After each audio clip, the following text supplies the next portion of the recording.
പക്ഷെ ഒരു വ്യക്തിയാണ്, സഹോദര വ്യക്തിയാണ് എന്ന് താങ്കൾ പറഞ്ഞു. പക്ഷെ മറ്റു കേസുകളിൽ വരുമ്പോൾ താങ്കളുടെ നിലപാട് അതൊക്കെയാണ് സോഷ്യൽ മീഡിയയിൽ ഉൾപ്പെടെ ചർച്ചയാവുന്നത്. താങ്കൾ ഉൾപ്പെടെ പറയുന്നത് രാഷ്ട്രീയക്കാരുടെ മക്കളോ അല്ലെങ്കിൽ ബന്ധുക്കളോ ഏതെങ്കിലും കേസുകളിൽ പെട്ടെന്ന് രാജിവെക്കുന്ന ആവശ്യം താങ്കൾ ഉൾപ്പെടെ ഉന്നയിച്ചിട്ടുണ്ട്. അപ്പൊ ഈ വിഷയത്തിൽ മാത്രമേ വ്യക്തി ആവുന്നത് കൊണ്ടാണ് അങ്ങനെ ഉന്നയിച്ചിട്ടുണ്ടോ? നിങ്ങൾക്ക് അത് ചൂണ്ടിക്കാണിച്ചു തരാൻ കഴിയോ? ഇഷ്ടംപോലെ കേസുകൾ അതിൽ ഉൾപ്പെടെ എന്ന് പറഞ്ഞു.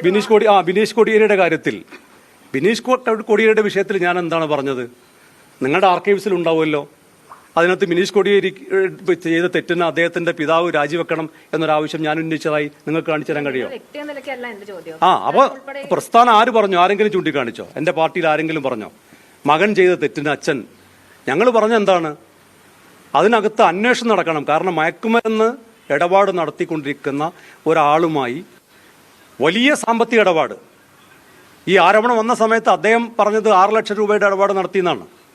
പിന്നീട് അന്വേഷണത്തിൽ എന്താണ് 50 ലക്ഷം രൂപയുടെ ഇടപാട് നടത്തിയെന്ന് വ്യക്തമായി. മാത്രമല്ല, ബിനീഷ് കോടിയേരിക്ക് ഈ മയക്കുമരുന്ന് ഇടപാട് നടത്തുന്ന ആളുമായിട്ടുള്ള പരിചയം എങ്ങനെയാണെന്ന് ചോദിച്ചപ്പോൾ അദ്ദേഹം എന്താ പറഞ്ഞത്? ഒരു ഷോപ്പിൽ ഒരു ഡ്രസ്സ് വാങ്ങാൻ ചെന്നപ്പോൾ, ഷർട്ട് വാങ്ങാൻ ചെന്നപ്പോൾ കണ്ട പരിചയമാണെന്ന്. അപ്പോൾ അതിനകത്തൊക്കെ ഒരുപാട് ദുരൂഹതകളുണ്ട്.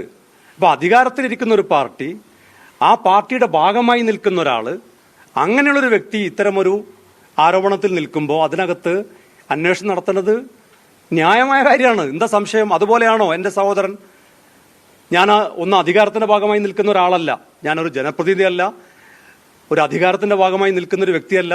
ഏതെങ്കിലും നിലക്ക് അദ്ദേഹത്തെ സഹായിക്കാൻ എനിക്ക് കഴിയില്ല. ഇനി കഴിയുമെങ്കിൽ യൂത്ത് ലീഗിന്റെ സംസ്ഥാന ജനറൽ സെക്രട്ടറി എന്നൊക്കെ ഉള്ള പദവി ഉപയോഗിച്ച് സഹായിക്കാൻ ഉദ്ദേശിക്കുന്നില്ല എന്ന കാര്യമാണ് പരസ്യമായി ഇവിടെ വ്യക്തമാക്കുന്നത്. നിങ്ങൾക്ക് പോലീസ് സ്റ്റേഷനിൽ ബന്ധപ്പെടാം, പോലീസുമായി ബന്ധപ്പെടാം. ഏതെങ്കിലും നിലക്ക് ഞാനൊരു ഇടപെടൽ നടത്തി എന്ന് ആരെങ്കിലും പറയട്ടെ. അത് നിയമത്തിന്റെ വഴിക്ക് പോകട്ടെ എന്ന വളരെ ക്രിസ്റ്റൽ ക്ലിയർ ആയിട്ടുള്ള നിലപാടാണ് ഇക്കാര്യത്തിൽ എനിക്കുള്ളത്. അതിനകത്ത് യാതൊരു തരത്തിലുള്ള ഇടപെടലും ഞങ്ങൾ വരുന്നില്ല. അതിനെ രാഷ്ട്രീയമായി പ്രതിരോധിക്കാനില്ല, വ്യക്തിപരമായി പ്രതിരോധിക്കാനില്ല, മറ്റേതെങ്കിലും നിലക്ക് പോലീസിനെ ആക്ഷേപിക്കാനില്ല.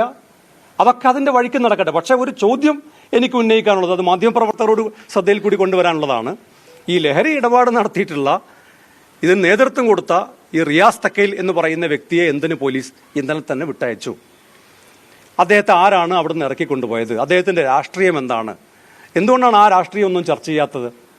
അതേസമയത്ത് 130 to 121 BNS ആക്ട് പ്രകാരമുള്ള ഒരു കേസിനെ സംബന്ധിച്ച് പ്രതിയായ ഒരാളെ എന്നെയും ചേർത്ത് വളരെ മോശമായ രീതിയിൽ ചിത്രീകരിക്കുക, ഈ മയക്കുമരുന്ന് ഇടപാട് നടത്തി എന്ന് പോലീസ് തന്നെ പറയുന്ന റിയാസ് തക്കയിൽ എന്ന് പറയുന്ന CPM-കാരനെ ബോധപൂർവ്വം മറച്ചു വെക്കുക, അത് ശരിയല്ല എന്ന ഒരു വൈരുദ്ധ്യം ചൂണ്ടിക്കാണിക്കുക മാത്രമാണ് ഞാൻ ചെയ്തിട്ടുള്ളത്.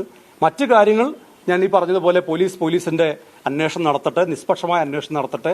ഏതെങ്കിലും നിലക്ക് തെറ്റായ ഒരു പ്രവൃത്തി എന്റെ സഹോദരന്റെ ഭാഗത്ത് ഉണ്ടായിട്ടുണ്ടെങ്കിൽ അതിന് മാതൃകാപരമായ ശിക്ഷ കിട്ടുന്നതിൽ ഏറ്റവും അധികം സന്തോഷിക്കുന്ന വ്യക്തി ഞാൻ കൂടിയായിരിക്കും.